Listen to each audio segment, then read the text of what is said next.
Bienvenidos a Historias para Dormir. Suscríbete y dale like para no perderte ningún relato. Ahora, acomódate y déjate envolver por la oscuridad, si es que te atreves.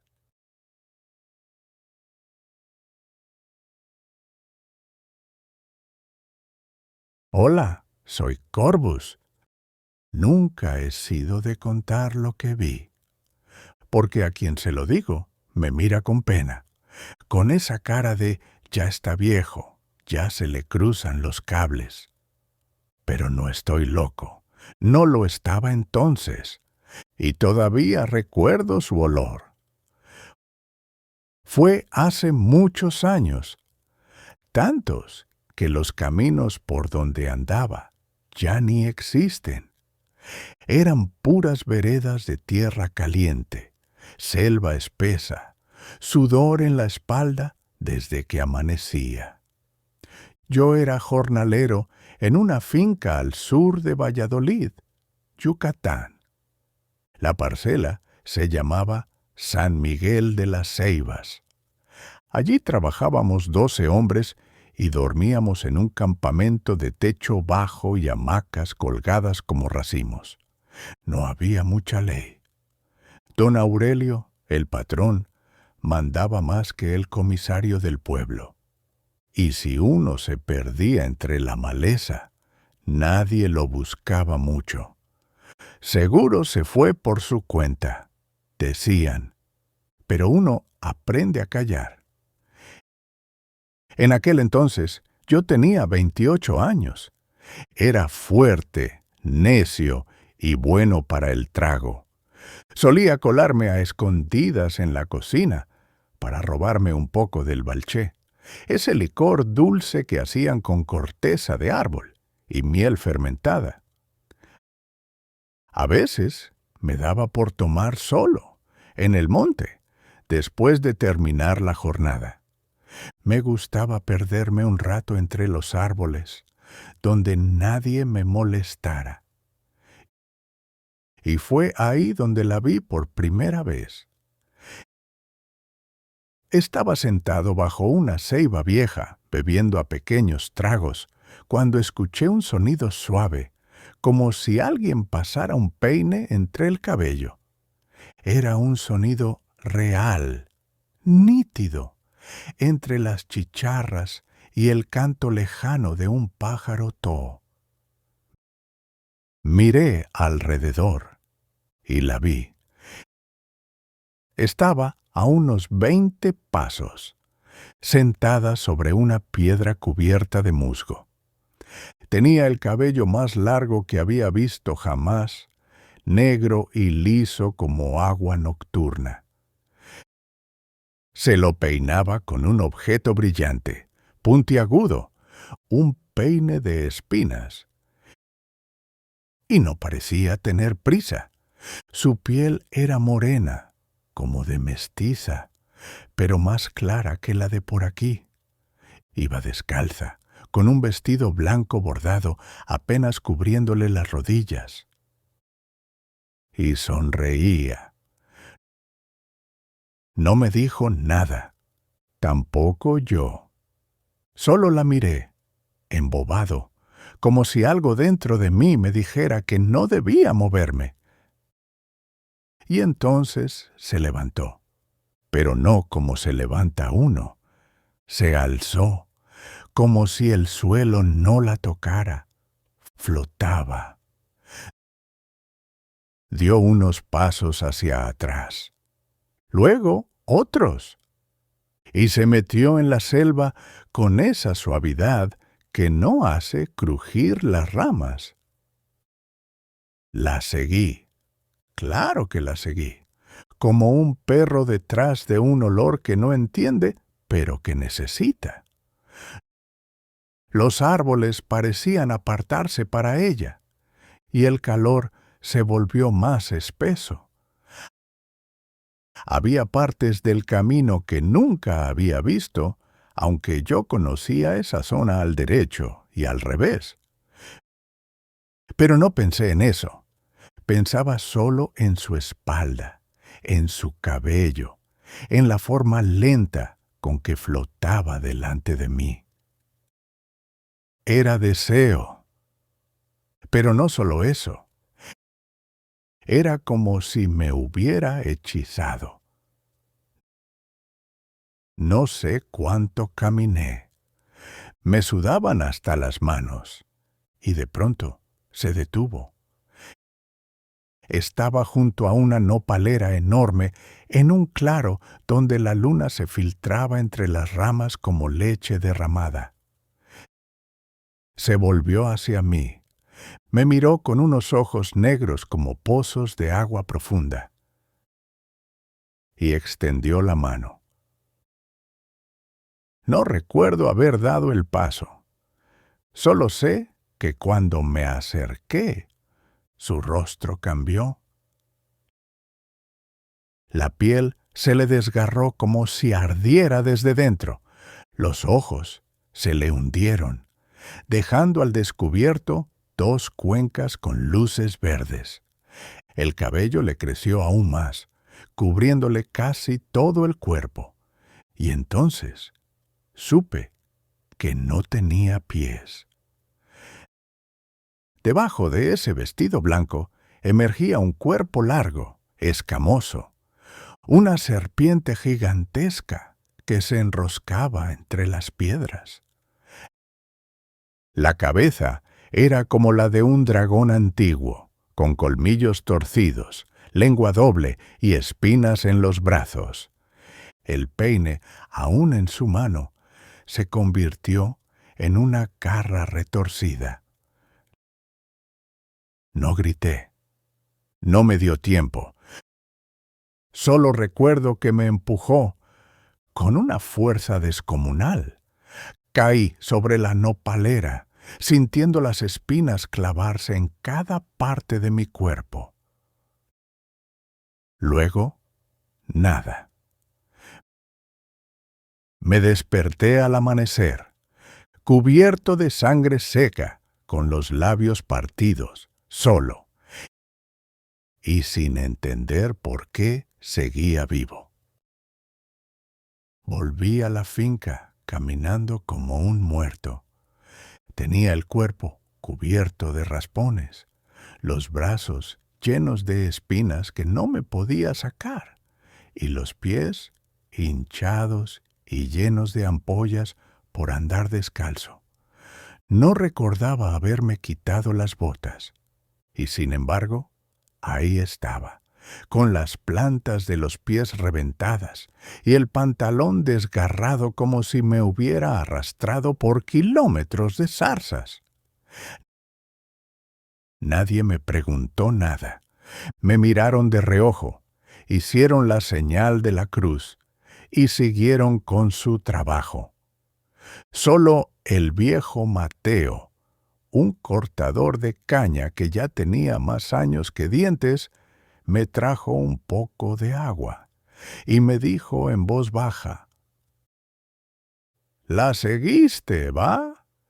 La que se peina en la noche». No le respondí. No pude. Tenía la garganta reseca como costra vieja y el pecho me latía como tambor de procesión. Esa noche no dormí. Sentía los ojos de ella aún en mi nuca. Cada vez que cerraba los ojos, volvía a verla en el claro de la selva, flotando, con el peine de espinas brillando bajo la luna, el cuerpo retorcido, la boca llena de colmillos. Pasé semanas así, sin atreverme a volver solo al monte. Bebía menos, hablaba poco, y me metía a la hamaca apenas caía el sol. Pero los hombres, no todos eran como yo. Había un muchacho nuevo, Felipe, que se burlaba de todo. Decía que los viejos inventaban cuentos para que uno no se saliera del campamento, y que si existía esa mujer, más ganas le daban de ir a buscarla. Una noche lo hizo. Lo vi salir por detrás de la cocina, con una botella de balché en la mano y un machete colgado al cinto. Se fue silbando, sin avisarle a nadie, y nunca volvió. Al día siguiente lo buscaron. 5 hombres armados entraron a la selva, gritando su nombre, revisando los claros, las cuevas, los pozos. Lo encontraron al tercer día. Su cuerpo estaba tirado boca abajo, desnudo, cubierto de espinas. La piel desgarrada en la espalda. Tenía marcas en los brazos como si lo hubieran sujetado con garras, y los ojos abiertos de par en par, mirando al cielo. Dicen que antes de morir llegó al borde del rancho, caminando como un sonámbulo, con el cuerpo cubierto de rasguños, y que repetía una y otra vez: no tenía pies, no caminaba, no caminaba. Después de eso, hubo miedo. El patrón puso toque de queda. Nadie salía del campamento después de las 8. Encendían veladoras alrededor de las hamacas, como si eso sirviera de algo. Pero el mal ya estaba adentro, porque ella, la ex-Tabey, no solo vive en la selva, se mete en la cabeza. A mí no me dejaba en paz. Soñaba con ella cada noche. La veía parada al borde de mi hamaca, peinándose el cabello con ese mismo peine de espinas, con una sonrisa que no era humana. Olía a flores podridas, a jazmín mezclado con carne vieja, y al despertar siempre encontraba alguna espina nueva clavada en la piel. Mateo me dijo algo que no olvido. No todos los que la ven mueren, pero todos los que la ven cambian. El amanecer siguiente llegó con un aire pesado, casi inmóvil. Los gallos cantaban como si anunciaran una desgracia. Felipe apenas había dormido. En su mente, las palabras del viejo Mateo seguían repitiéndose con la cadencia monótona de una advertencia enterrada en la sangre. Caminó hasta el borde del monte, donde se alzaba un árbol de ramón con ramas nudosas. Desde ahí podía ver el límite de la finca, el punto exacto donde la vegetación se tragaba el camino. Se había prometido no volver a cruzarlo, pero algo dentro de él, una mezcla de orgullo y escozor, no dejaba de empujarlo hacia allá. No podía quedarse con la duda, no después de lo que escuchó en el alambique, no después del rostro del viejo, con los ojos como pozos secos, diciéndole que no regresara si se cruzaba con la mujer. Así que al caer la tarde, con el sol ya tocando las copas de los árboles y el aire cargado de un aroma dulzón que no provenía de la floración, sino de algo más profundo y vegetal, Felipe se echó su sombrero de palma, se persignó rápido y cruzó otra vez el umbral del monte. El mismo camino, la misma piedra mordida por el musgo, el mismo susurro de los árboles, aunque esta vez parecía más insistente, más cercano. No caminaba con miedo, pero tampoco con arrogancia. Iba como quien entra en un sueño que ya conoce. Y entonces la volvió a ver, a la distancia entre los árboles, inmóvil, peinándose. Esta vez no lo miraba. Su melena negra caía hasta el suelo y parecía moverse por sí sola, como si tuviera vida propia. El peine, uno de espinas largas, de esos que usan las curanderas con raíces, se deslizaba entre los cabellos con un sonido seco, rítmico, casi hipnótico. Felipe se quedó quieto, como si algo en su cuerpo supiera que un solo paso sería demasiado. El corazón le golpeaba el pecho, las piernas le temblaban, pero no de miedo. Era otra cosa, una mezcla de deseo y repulsión que lo quemaba desde dentro. Ella se levantó con suavidad, y por un segundo, Felipe juró que sus pies no tocaban el suelo. Flotaba. La mujer giró la cabeza, apenas un poco, y luego echó a correr. No hacia él, sino alejándose, como invitándolo a seguirla. Y él la siguió. Ni siquiera supo en qué momento empezó a correr. Las ramas lo golpeaban, las espinas le cortaban la piel, pero no podía detenerse. Había algo en ese movimiento, en la forma en que flotaba frente a él, que le robaba la voluntad, hasta que llegaron a una nopalera. Una extensión salvaje de nopales altos, enmarañados, llenos de tunas rojas que parecían latir. Ella se detuvo al borde, dándole la espalda. Felipe la alcanzó, jadeando, la mano en el pecho, el alma pegada a la garganta, y entonces la mujer se volvió. No tenía rostro, o lo que tenía era una máscara deformada, como si la piel se le derritiera y brotaran escamas bajo los ojos. La boca no era boca, sino una grieta, y de ella salía un sonido como de aire rompiendo ramas. Su cuerpo ya no era humano. El torso era largo y serpenteante, cubierto de escamas negras. Los brazos se extendían como ramas de espino, y donde deberían estar sus piernas había una cola gruesa, como de serpiente, que se deslizaba entre los nopales sin hacer ruido. Felipe quiso gritar, pero algo lo empujó hacia ella, algo invisible, como una fuerza que le quitaba el aire y lo empujaba hacia el abismo. La criatura extendió sus brazos y lo envolvió. Lo sintió frío, pegajoso, como si lo chupara desde la piel. Lo último que vio antes de perder el sentido fue una nube de mariposas negras que salía de la boca de la Ixtabay y se perdía entre los nopales. Cuando despertó, estaba solo, tirado entre espinas, con la camisa hecha trizas, sangre seca en los brazos y la espalda llena de cortes. Logró ponerse de pie con dificultad. Caminó hasta la finca como pudo.